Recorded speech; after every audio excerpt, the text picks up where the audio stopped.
Welcome to Beagle Training and Care Tips from BeagleSavvy.com. Why your dog needs to learn the emergency down. Teaching your dog the emergency down will enable you to take the risk of someday taking him off the leash in the street. This is taught after your dog has mastered the down command. This exercise is taught in an urgent tone of voice, and because of this it is practiced no more than twice a week, otherwise it loses its punch. In addition, this command relies on the use of body language. If you use these elements properly, you will quickly and efficiently communicate to your dog a sense of emergency and a need on his part to follow your instructions without hesitation, the purpose of the emergency down. Once learned, this command can be used to stop your dog in his tracks, to stop him from dashing out into traffic, from leaving your sight, or from entering a danger zone that you understand and he does not. In fact, the very point of instant obedience is that you can foresee dangers that he cannot understand. Your dog must obey without thinking, not take the time to look around and figure out whether or not he should obey you. When teaching the emergency down, as you're heeling along, lean forward, slide your hand into the dog's collar, and as you push your hand straight to the ground, say, "Down," in a long, serious, hushed tone, as if something is wrong.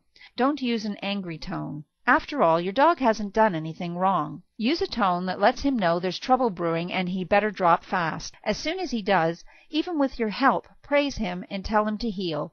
This is not a down stay. This is an immediate drop that we are after. Practice 3 of these within a half a block of walking, and then do not use this command again for 3 or 4 days. Keep the element of surprise in it by using it sparingly. Remember, this is taught so that if you need it, you can use it to save the dog from an accident.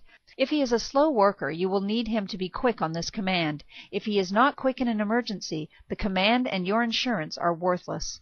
Continue to speed up the down by placing your hand inside the collar, not in the ring, and pushing it straight down to the ground as you say "down" in a secretive tone. Once the dog knows this command, it will execute it rapidly. Practice it only occasionally.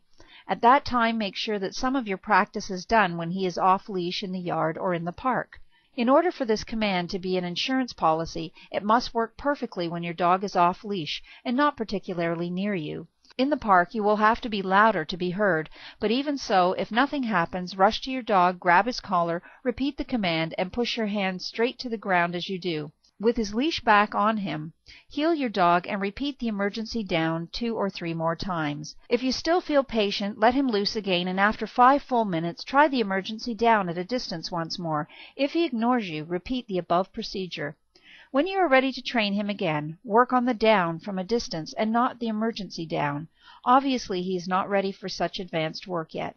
When his down from a distance is perfect, go back to the emergency down and try it again. The difference between the 2 commands is that one is done with a hand signal and a tone of voice when the dog is far away from you, but looking at you, while the other is done whether or not the dog is attentive. Learn more about how to make your Beagle happy, healthy, and obedient at BeagleSavvy.com.